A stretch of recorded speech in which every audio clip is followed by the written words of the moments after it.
Assalamualaikum warahmatullahi wabarakatuh. Bagaimana kabarnya hari ini anak-anak? Baik semua ya. Ada yang tidak hadir? Siapa? Fadia. Oke. Sebelum kita memulai pembelajaran hari ini, alangkah baiknya kita dimulai dengan berdoa ya. Silakan untuk ketua kelasnya disiapkan berdoa. Baik, sebelum belajar, alangkah baiknya kita berdoa. Berdoa mulai. Bismillahirrahmanirrahim.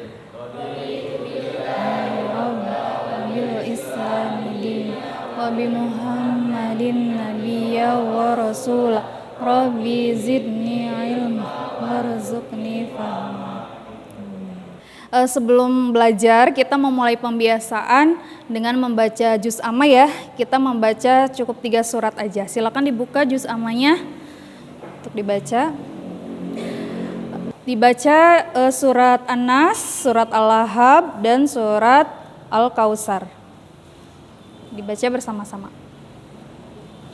Yuk mulai. Bismillahirrahmanirrahim. Qul a'udzu birabbin nas, malikin nas, ilahin nas, min syarril waswasil khannas, alladzi yuwaswisu fi sudurin nas, minal jinnati wan nas. Surat Al-Lahab.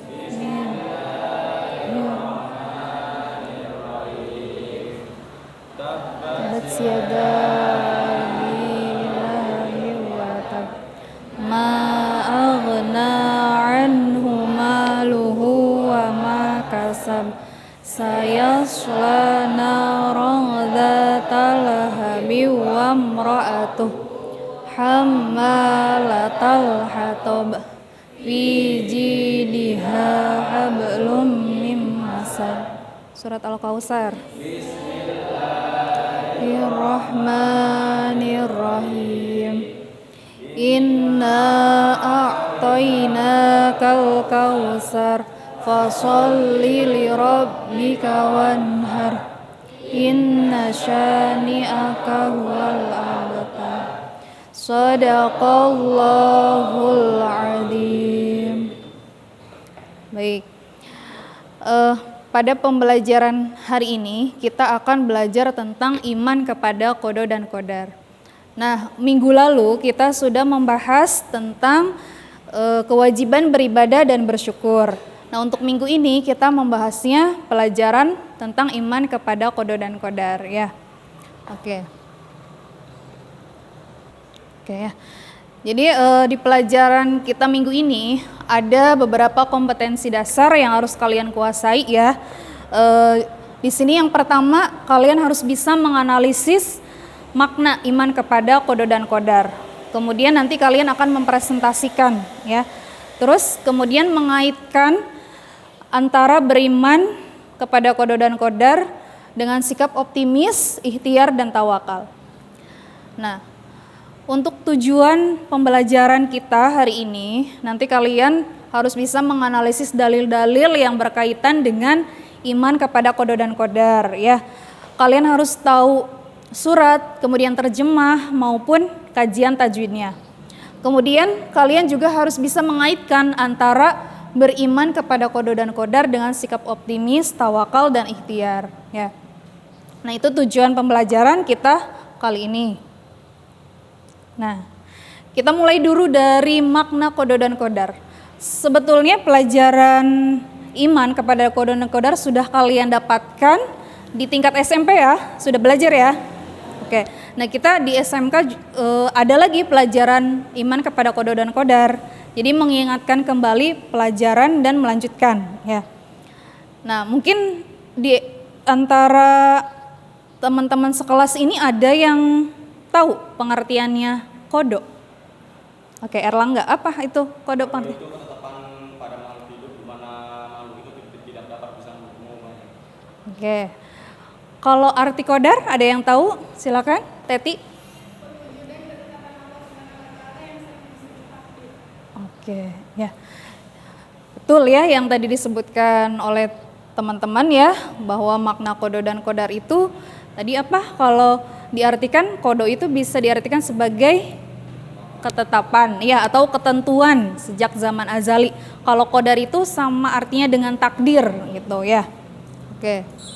Berarti udah masih pada ingat ya. Nah, sekarang ada dalil-dalil yang berkaitan dengan kodo dan kodar. Mari kita baca bersama-sama dulu ya dari surat At-Tolak ayat 3. Yuk kita baca bersama-sama. Bismillahirrahmanirrahim. Wa yarzuqhu min haitsu la yahtasib. Wa may yatawakkal 'alallahi fahuwa hasbuh. Innallaha balighu amrih.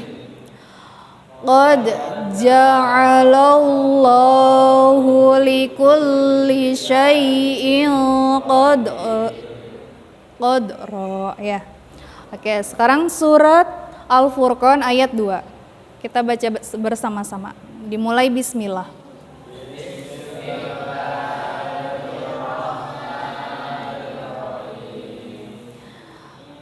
Alladzi lahu mulkus samawati wal ardi wa lam yattakhid waladaw wa lam yakul lahu. Terus dilanjut.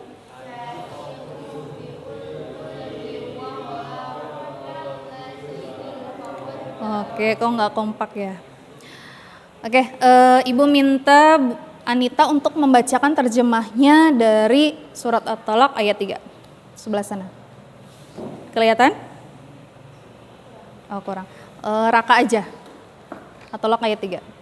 Dan dia memberinya rezeki dari harta yang tidak disangka-sangka, dan barang siapa bertawakal kepada Allah, niscaya Allah akan mencukupkan keperluannya. Sesungguhnya Allah melaksanakan urusannya, sungguh Allah telah mengadakan ketentuan bagi setiap sesuatu.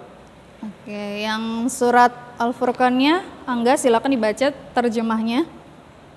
Yang kepunyaannya lah kerajaan langit dan bumi, dan dia tidak mempunyai anak, dan dia tidak ada sekutu baginya dalam kekuasaannya, dan dia telah menciptakan segala sesuatu, dan dia menetapkan ukuran-ukurannya dengan serapi-rapinya. Oke, nah berarti dari kedua surat ini dijelaskan tentang makna kodo dan kodar ya, tentang ketentuannya Allah.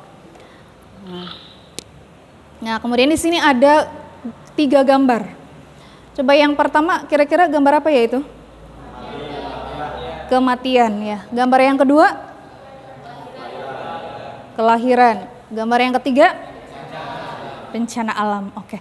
Dari ketiga gambar ini kira-kira contoh takdir apa ya?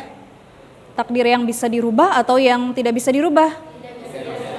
Tidak bisa dirubah. Ya, jadi kematian seseorang, kelahiran bayi ataupun bencana alam itu tidak bisa dirubah. Nah, selanjutnya di sini ada 2 gambar. 3 gambar ya. Gambar yang pertama apa itu? Juara ya, juara atau prestasi.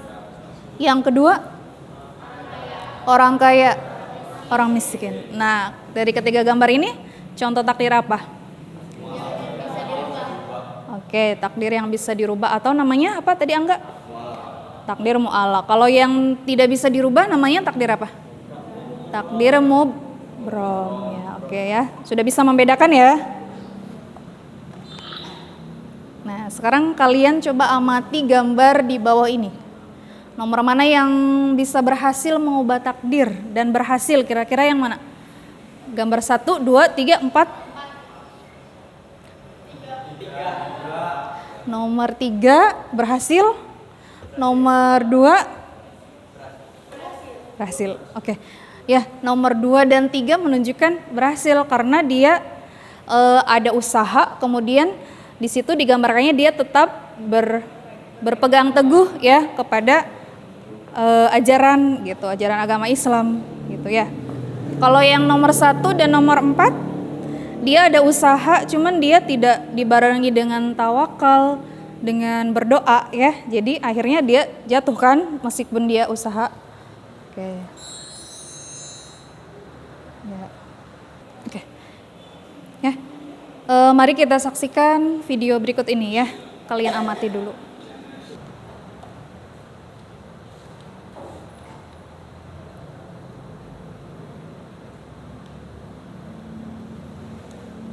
Oke ya. Tadi sudah ada gambaran sedikit ya. Kalian mencermati video. Nah sekarang coba ada yang bisa menanggapi apa isi video tersebut, pelajaran apa yang bisa diambil? Ya, Teti silakan. Oke, betul ya. Oke, ada lagi yang bisa mengamati video tadi? Ya, Angga, mungkin ada komentar? Menurut saya video tadi sangat mengedukasi ya, karena sesuatu yang ingin kita capai bila mana tidak dilandasi dengan ikhtiar dan tawakal akan sulit dicapai. Oke, ya jawabannya bagus semua ya dari teman-teman. Oke. Nah, untuk memupuk rasa semangat kita dalam belajar hari ini ya, Ibu mau ngasih penyegaran dulu, ice breaking ya. Nanti kalian bisa mengikuti Ibu ya. Nanti kalau Ibu bilang semut, kalian bilangnya kecil tapi tangannya gini, semut kecil. Nanti kalau Ibu bilang gajah besar gitu ya. Nah berarti kalau yang gak fokus belum semangat belajarnya ya. Oke, tadi hafal kan? Semut kecil, gajah besar. Oke, kita coba ya. Semut kecil, gajah besar, gajah besar, semut kecil. Oke, berarti udah semangat lagi ya. Kita lanjutkan. Nah, di sini Ibu sudah membagi kelompok ya, kelompok untuk diskusi. Nah, ini pembagian kelompoknya. Ada kelompok 1, nanti ketua kelompoknya dipimpin sama Nazrin ya. Oke. Kelompok 2, ketua kelompoknya dipimpin sama Teti ya. Oke. Kelompok 3, ketua kelompoknya Afdal. Kelompok 4, Erlangga ya. Oke, baik. Silahkan kalian berkumpul dengan kelompoknya masing-masing yang sudah ditentukan. Silakan. Untuk kelompok 1 di sini, kelompok 2, kelompok 3, kelompok 4. Silakan. Kita akan namanya ini metode jigsaw learning ya. Jadi yang pertama pembentukan kelompok asal ini sudah dibentuk kelompok asal. Kemudian pembelajaran pada kelompok asal. Nah, kalian kan sudah diskusi, materinya sudah ditentukan tadi ya, sudah diskusi ya dari kelompok asal ya 1, 2, 3, 4. Kemudian ketua kelompok asal membagi kepada masing-masing anggotanya untuk menjadi kelompok ahli. Nah, nanti jigsaw, nanti kelompok 1 ke kelompok 2 ya. Misalkan yang ketua kelompoknya dengan siapa? Berdua, nanti ke sini. Nah, nanti ketua yang kedua, ketiga, kemudian ketiga ke sana, berkeliling jigsaw ya. Sampai nanti kembali ke kelompok asal ya. Silakan untuk ketua kelompoknya bersama 1 temannya untuk berkeliling ke kelompok yang lain mencari informasi. Nah, yang kelompok asalnya nanti ngasih tahu ke teman yang keliling, ini tadi saya berdiskusi tentang apa kelompoknya gitu ya. Silakan mulai dari Nazrin untuk ke sini pindah, kemudian Teti sama siapa? Hilman ke kelompok 3. Jangan dibawa, jangan. Kamu mah mendengarkan aja. Nazrin kelompok 2. Sini. 1 ke 2, 2 ke 3, 3 ke 4. 4-nya ke 1.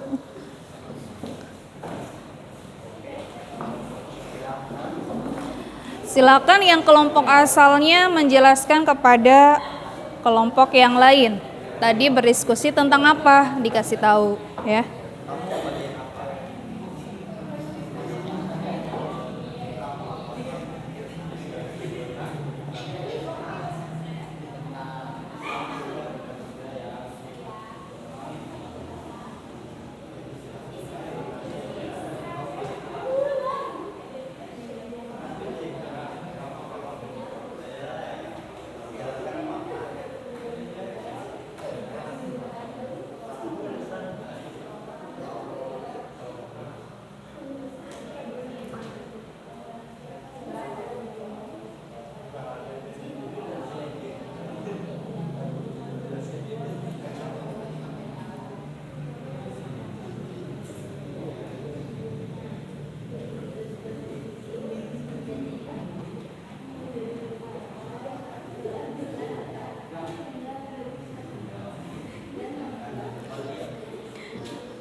Tajwid. Apa sukun?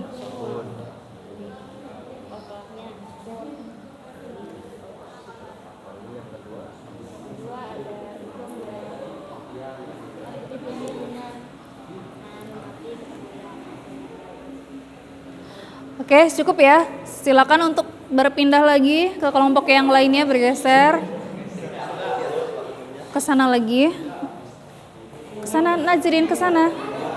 Pindah, berkeliling sampai ke kelompok asal.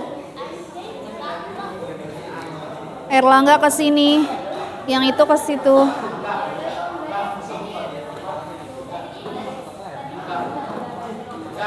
Iya benar.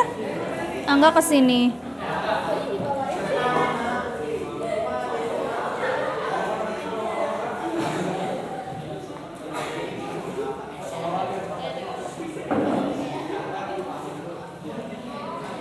Oke, silakan dikasih informasi temannya kayak tadi.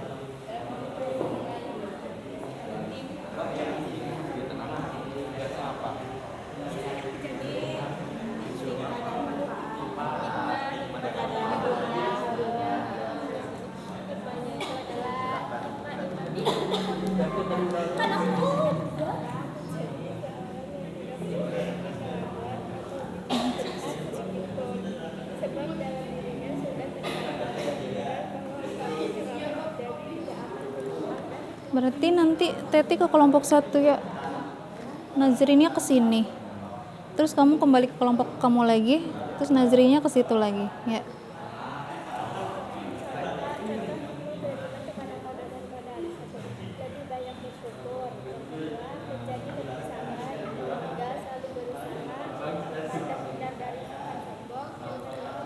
Sudah ya, biar cepet ya.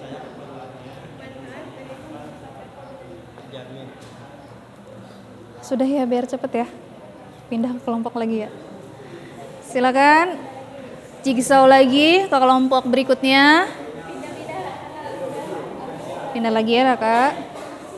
Sampai nanti kelompok ahli ke kelompok asal lagi.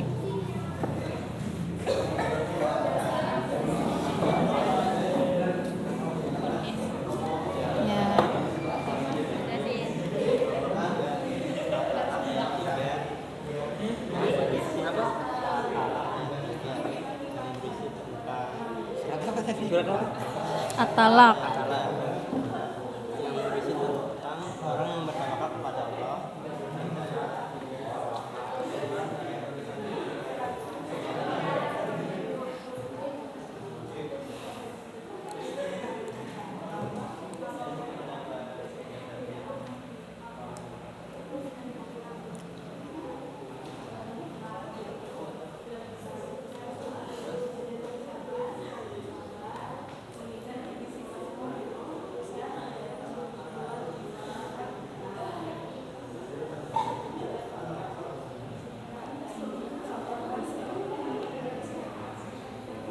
Oke, baik. Silakan untuk kembali ke kelompok asal yang tadi ya. Ke satu lagi, kemudian dua lagi. Oke.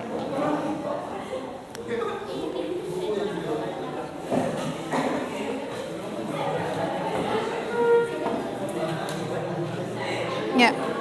Sudah kembali ke kelompok asal ya. 1 sudah, 2, 3, 4. Oke. Nah, tadi dari masing-masing kelompok sudah mendapatkan informasi dari hasil diskusi kelompoknya ya, dari kelompok ahli dan kelompok asal. Oke, baik.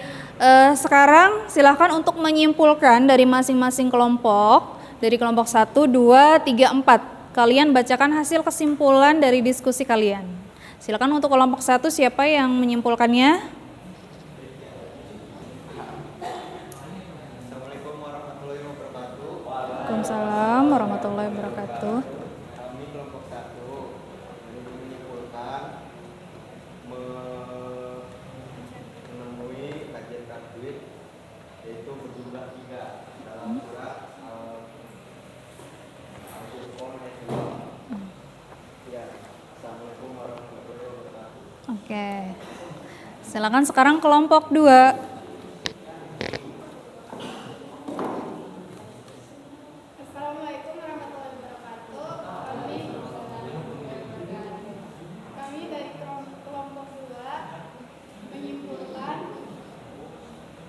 dari surat At-Talaq ayat 3, barang siapa bagi orang yang bertawakal, sesungguhnya Allah akan memperlancar segala urusannya.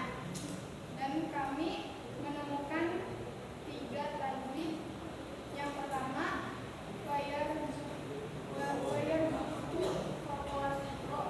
yang kedua, ramai jawa, yang ketiga, innallaha benar. Oke. Silakan kelompok 3 presentasikan.